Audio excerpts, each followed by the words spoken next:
नमस्कार साथियों। आप सबका स्वागत है अपने YouTube के परिवार ओनली आर्मी स्टडी, जहां अपन करते हैं हर रोज़ इंडियन आर्मी एग्ज़ाम के लिए इम्पोर्टेंट जीके जीएस और भी सारे सब्जेक्ट के सवाल। ज़रूरी नहीं है कि ये आर्मी एग्ज़ाम के लिए आएंगे, आपको हर एग्ज़ाम में ये क्वेश्चन देखने को मिल जाएंगे। उम्मीद करता हूँ कि आपकी तैयारी बेहतरीन होगी। इसी जुनून के साथ आज की क्लास शुरू करते हैं। अगर आपको क्लास अच्छी लगे तो कमेंट करके ज़रूर बताइएगा और आपके कितने सवाल सही होते हैं ये भी ज़रूर कमेंट कीजिएगा। अगर आप चैनल पे नए हैं तो चैनल को ज़रूर सब्सक्राइब कीजिए। चलिए शुरू करते हैं आज की धमाकेदार क्लास। आज की क्लास का पहला सवाल है कि महाराजा अधिराज की भव्य उपाधि धारण करने वाला गुप्त वंश का प्रथम शासक कौन था। क्वेश्चन क्या है कि महाराज महाराज अधिराज की भव्य उपाधि धारण करने वाला गुप्त वंश का प्रथम शासक कौन था। कौन सा शासक था जिसे महाराजा अधिराज की उपाधि उपलब्ध थी। ए चंद्रगुप्त, बी चंद्रगुप्त द्वितीय, सी समुद्रगुप्त, डी है हर्षवर्धन। इसका राइट आंसर क्या होगा। इसका राइट आंसर है ए चंद्रगुप्त मौर्य। यह है चंद्रगुप्त मौर्य। चलिए आज का दूसरा सवाल है, निम्नलिखित में से कौन सी परत सूर्य की सबसे बाहरी परत है। सूर्य के सबसे बाहरी और स्थित परत क्या कहलाती है। ए कोरोना, बी फोटोस्फीयर, सी वायुमंडल, डी सार। इसका राइट आंसर क्या होगा। सूर्य की सबसे बाहरी परत क्या कहलाती है। सूर्य की सबसे बाहरी परत क्या है। कोरोना। कोरोना कहा जाता है। यह सूर्य में देखो ये दिख रही होगी आपको, सबसे बाहरी परत है कोरोना कहलाती है। और जो ये रेडियो एक्टिव लेयर दिख रही है ये क्या होता है, विकिरण क्षेत्र होता है ये वाला। फोटोस्फीयर ये प्रकाश मंडल होता है। और सोलर विंड कौन सी है, जो सूर्य के द्वारा गर्म हवाएं निकलती हैं, आग की लपटें निकलती है, उसे सोलर विंड कहते हैं। चलिए अगला क्वेश्चन है, क्वेश्चन नंबर 3 है कि इकाई क्षेत्र पर लगने वाले जोर को क्या कहते हैं। इकाई क्षेत्र पर जोर लगता है उसे क्या कहते हैं। इकाई क्षेत्र में लगने वाले बल को क्या कहते हैं, डी दबाव। इसका राइट आंसर होगा डी दबाव, प्रेशर। अगर आपको क्वेश्चन अच्छे लग रहे हैं तो क्लास को शेयर कीजिए। आपको क्वेश्चन हिंदी में साथ साथ इंग्लिश में भी मिल रहे हैं और अनेक सारी सुविधा के साथ। चलिए अगला क्वेश्चन है, क्वेश्चन नंबर 5 है कि सह्याद्री का दूसरा नाम भी है। सह्याद्री का दूसरा नाम क्या है। ए अरावली रेंज, बी पूर्वी घाट, सी विंध्यन रेंज या फिर डी पश्चिमी घाट। इसमें से किसका दूसरा नाम सह्याद्री भी है। क्या होगा। इसका राइट आंसर है डी पश्चिमी घाट। पश्चिमी घाट का दूसरा नाम सह्याद्री भी है। पश्चिमी घाट कौन सा है। पश्चिमी घाट देखो ये रहा, महाराष्ट्र कर्नाटका केरला में स्थित होता है, इसे पश्चिमी घाट कहते हैं। इसका दूसरा नाम क्या है, सह्याद्री। ये देखो पश्चिमी घाट है पूरा, पश्चिमी घाट की पहाड़ियाँ ये। चलिए क्वेश्चन नंबर 6 है कि 1905 में किस वायसराय ने बंगाल का विभाजन किया था। 1905 में किस वायसराय ने बंगाल का विभाजन किया था। या कहे कि 1905 में बंगाल विभाजन के समय भारत का वायसराय कौन था। ए वायसराय लिटन, बी वायसराय लिलितगो, सी वायसराय कर्जन या फिर डी वायसराय रिपन। आपको ये क्वेश्चन हर एग्जाम में देखने को मिल जाएंगे। आर्मी में तो ऐसे सवाल ज़रूर पूछने को मिलते हैं। अगर आपको पीडीएफ चाहिए तो आप टेलीग्राम पर अपने ओनली आर्मी स्टडी ग्रुप को ज्वाइन कर सकते हैं, जिसका लिंक आपको डिस्क्रिप्शन में दे रखा होगा, जिसका नाम ओनली आर्मी स्टडी। इसका राइट आंसर क्या होगा। इसका राइट आंसर है सी वायसराय कर्जन। 1905 में बंगाल विभाजन के समय कौन थे, वायसराय कर्जन। ये है अंग्रेज वायसराय कर्जन।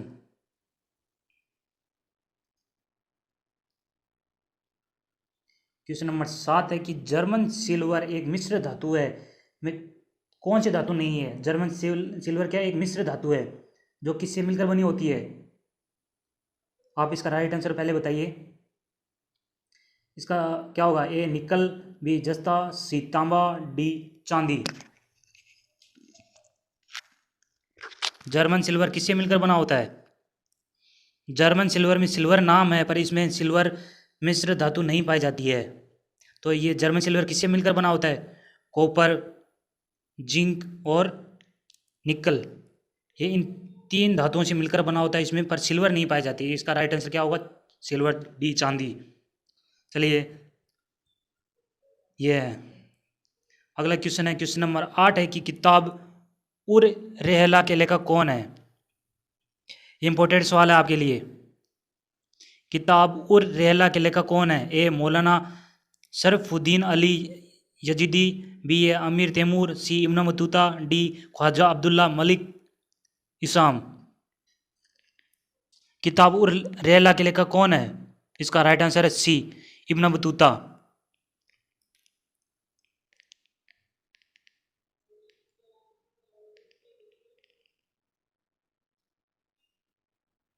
ये पुस्तक है आपको। चलिए अगला क्वेश्चन है, क्वेश्चन नंबर 9 है कि श्रीरंगपट्टनम की संधि ने निम्न में से किस युद्ध को समाप्त किया था? श्रीरंगपट्टनम की संधि के द्वारा कौन सा युद्ध समाप्त हो गया था? ए प्रथम आंग्ल मैसूर युद्ध, बी द्वितीय आंग्ल मैसूर युद्ध, सी तीसरा आंग्ल मैसूर युद्ध, या फिर डी चौथा आंग्ल मैसूर युद्ध।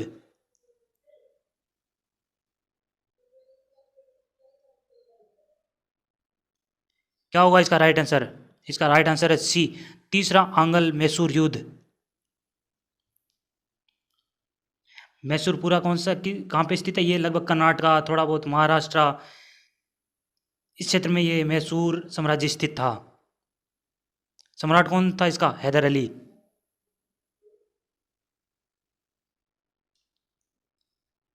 चलिए अगला क्वेश्चन है, क्वेश्चन नंबर 10 है कि निम्न में से कौन भारत में एक राष्ट्रीय उद्यान नहीं है? निम्न में से कौन सा भारत में एक राष्ट्रीय उद्यान नहीं है? ए बलफक्रम राष्ट्रीय उद्यान, बी अंसी राष्ट्रीय उद्यान, सी दाची-गाम राष्ट्रीय उद्यान, या फिर डी चांडूर राष्ट्रीय उद्यान। आप बताइए कि ये कौन सी जगह, कौन से राज्य में स्थित है? कौन सा है जो भारत में एक राष्ट्रीय उद्यान नहीं है? इसका राइट आंसर है डी चांडूर राष्ट्रीय उद्यान। ऑप्शन ए है जो बलफक्रम राष्ट्रीय उद्यान कहाँ पे स्थित है? मेघालय में। और बी है जो अस्सी राष्ट्रीय उद्यान कहाँ पे स्थित है? कर्नाटका में। सी दाची-गाम राष्ट्रीय उद्यान कहाँ पे है? जम्मू एंड कश्मीर में। पता चल गया होगा आप सबको।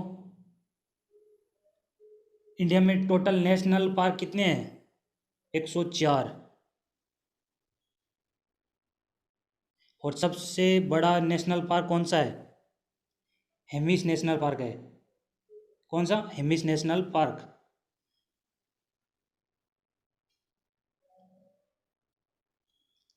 चलिए अगला क्वेश्चन है, क्वेश्चन नंबर 11 है, युद्ध काल में सर्वोच्च वीरता पुरस्कार कौन सा है? आर्मी के जवानों, आपको ये क्वेश्चन जरूर पता होगा कि युद्ध काल में सर्वोच्च वीरता पुरस्कार कौन सा है? ए अशोक चक्र, बी परमवीर चक्र, सी महावीर चक्र, डी वीर चक्र। कौन सा पुरस्कार वीरता के लिए सबसे बड़ा पुरस्कार माना जाता है? इसका राइट आंसर क्या होगा? बी परमवीर चक्र। आपको चलिए मैं बता देता हूँ। सबसे पहले आता है परमवीर चक्र, फिर आता है महावीर चक्र, फिर तीसरे नंबर पर आता है वीर चक्र, चौथा है अशोक चक्र, पांचवा कीर्ति चक्र, और लास्ट है सूर्य चक्र। ये कितने? छह पुरस्कार होते हैं जो युद्ध काल में सर्वोच्च वीरता के लिए दिए जाते हैं। क्वेश्चन नंबर 12 है कि ग्रेफाइट में विभिन्न परतों के बीच निम्न में से कौन सा आकर्षण बल मौजूद होता है? क्वेश्चन क्या है कि ग्रेफाइट की विभिन्न परतों के बीच निम्न में से कौन सा आकर्षण बल मौजूद होता है?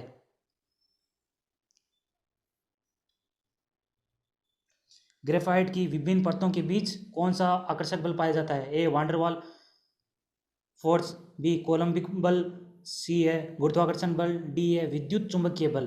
इसका राइट आंसर क्या होगा? ए वांडरवाल फोर्स। इनके बीच ये वांडरवाल फोर्स पाया जाता है।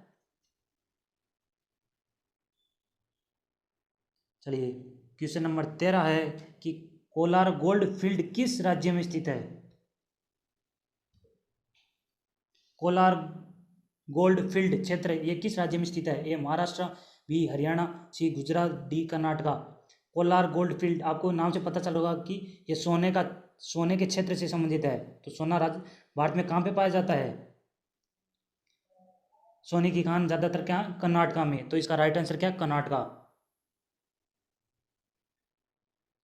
कर्नाटका ये रहा दक्षिण भारत का राज्य है, ये है खान वो कोलार गोल्ड फील्ड क्षेत्र। क्वेश्चन 14 है कि भारतीय संविधान में राष्ट्रपति के महाभियोग की विशेषता कहाँ से, किस संविधान से ली गई है? कौन से देश के संविधान से ली गई है? भारतीय संविधान में राष्ट्रपति पे महाभियोग चलाया जा सकता है, कहाँ से लिया गया है? ए ऑस्ट्रेलिया, बी संयुक्त राज्य America, C Japan, D Germany. कहाँ से? यूएसए, संयुक्त राज्य अमेरिका से भारतीय संविधान में राष्ट्रपति के महाभियोग की विशेषता ली गई है। आर्टिकल कौन सा है? अनुच्छेद कौन सा? 61 है। और भाग कौन सा है? 5वां। चलिए, अगला क्वेश्चन है, राष्ट्रपति में महाभियोग राज्यसभा और लोकसभा दोनों की अनुमति से चलाया जाता है। अगला क्वेश्चन है कि क्वेश्चन नंबर 15 है कि सालुआ वंश की स्थापना किसने की थी? सालुआ वंश, A Narasimha, B Devaraya, C Abhinav Bhoj, D ए डीडीमा। सालुआ वंश की स्थापना किसने की थी? ए नरसिम्हा।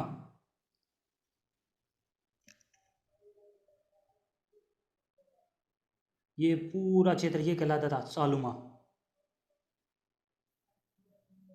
चलिए, सालुमा नरसिम्हा, इसमें आपको पूरा देर का होगा कि कब किस वर्ष स्थापना की गई थी।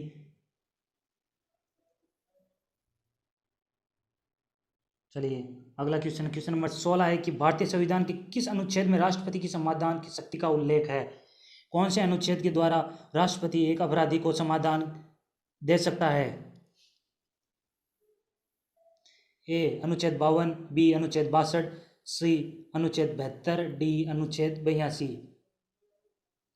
राष्ट्रपति समाधान अर्थात क्या कर रहा है? वो एक बेहतर कार्य कर रहा है, तो इसका राइट आंसर क्या होगा? अनुच्छेद 72। बेहतर से आप बेहतरीन कार्य कर रहा है ऐसे याद कर सकते हो।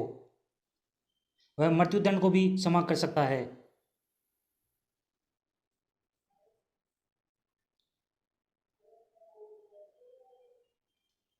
क्वेश्चन नंबर 17 है कि किताब उर रहला के लेखक कौन है? ये क्वेश्चन वापस आ गया, इसका राइट आंसर है सी इब्न बतूता। चलिए, अगला क्वेश्चन देखते हैं अपन। क्वेश्चन नंबर 18 है कि poverty and the un British rule in India पुस्तक लेखक किसने लिखी थी? Poverty and the un British rule in India पुस्तक के लेखक कौन है? A Dadabhai Naoroji, B Gopal Krishna Gokhale, C Gangadhar Tilak, या फिर D A M G Ranade. Poverty and the un British rule in India के लेखक कौन है? राइट आंसर है द दादा भाई नौरोजी। ये उनकी पुस्तक है और ये है अपने दादा भाई नौरोजी। चलिए, अगला क्वेश्चन है, क्वेश्चन नंबर 19 है। अगर आपको क्वेश्चन अच्छे लग रहे हैं तो क्लास को लाइक कीजिए और शेयर कीजिए, और ऐसे ही क्वेश्चन को प्राप्त करने के लिए अपनी क्लास रोज देखते रहिए। चलिए, अगला क्वेश्चन है, क्वेश्चन नंबर 19 है कि भारतीय सरकार द्वारा राज्य पुनर्गठन अधिनियम कब पारित किया गया था? भारत सरकार द्वारा राज्य पुनर्गठन अधिनियम कब पारित किया गया था? ए 1969, बी 1962, सी 1947, डी 1956। आपकी तैयारी बेहतरीन होगी, उम्मीद करता हूँ ऐसे ही क्वेश्चन आप डेली कीजिए ताकि आपकी तैयारी और भी अच्छी होगी, आपको अच्छा लगेगा ऐसे क्वेश्चन करके। इसका राइट आंसर क्या होगा? जल्दी बताइए। हाँ जी, आपका उत्तर सही आ रहा है, इसका राइट आंसर है डी 1956।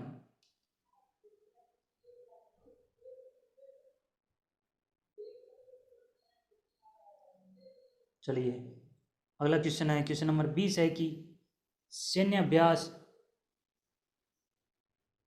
इकोवरीन निम्न में से किस देश के बीच आयोजित किया जाता है?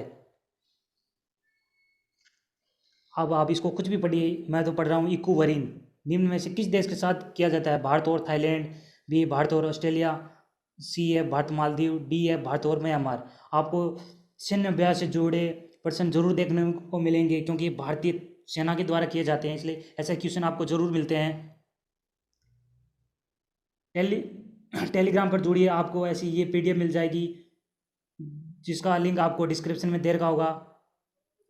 तो ये किस देश के साथ सैन्य अभ्यास किया जाता है? इसका राइट आंसर है सी, भारत और मालदीव के बीच। ये है अपनी इंडियन आर्मी। क्वेश्चन नंबर 21 है कि निम्न में से कौन युवा बंगाल आंदोलन से जुड़ा था? निम्न में से कौन युवा बंगाल आंदोलन से जुड़ा था? A Atmaram Pandurang, B madam HP Blavatsky, C है धोडो केशव कर्वे, डी है हेनरी लुई विवियन डोरोजियो।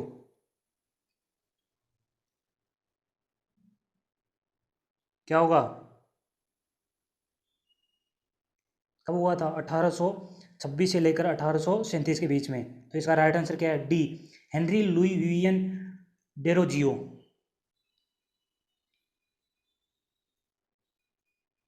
ये है वो। चलिए अगला क्वेश्चन है, क्वेश्चन नंबर 22 है कि 1867 में किस समाज की स्थापना की गई थी? 1867 में किस समाज की स्थापना की गई थी? ए प्रार्थना वेद, फर्स्ट है प्रार्थना वेद, सेकंड है वेद समाज। तो क्या इसका ऑप्शन ए है क्या दोनों की गई थी, बी है ना तो दोनों की नहीं की गई थी, सी है केवल फर्स्ट की, डी है केवल दूसरे की। इसका राइट आंसर क्या होगा? सी, केवल फर्स्ट है वेद समाज, इसकी स्थापना 1867 में की गई थी।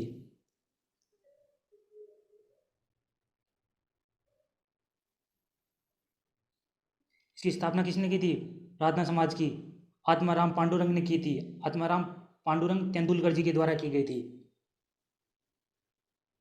और इनकी सहायता किसने की थी? केशव चंद्र सेन ने 1867 में। चलिए अगला क्वेश्चन है, क्वेश्चन नंबर 23 है कि त्याग भूमि के संपादक कौन थे? त्याग भूमि के संपादक कौन थे? ए हरिभाऊ उपाध्याय, बी जयनारायण व्यास, सी देवी दत्ता त्रिपाठी, डी है ऋषि दत्त मेहता। त्याग भूमि के संपादक कौन थे? इसका राइट आंसर है ए हरिभाऊ उपाध्याय।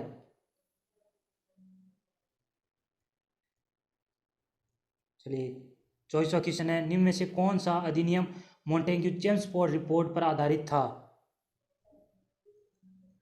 कौन सा अधिनियम मॉन्टेग्यू चेम्सफोर्ड रिपोर्ट पर आधारित था?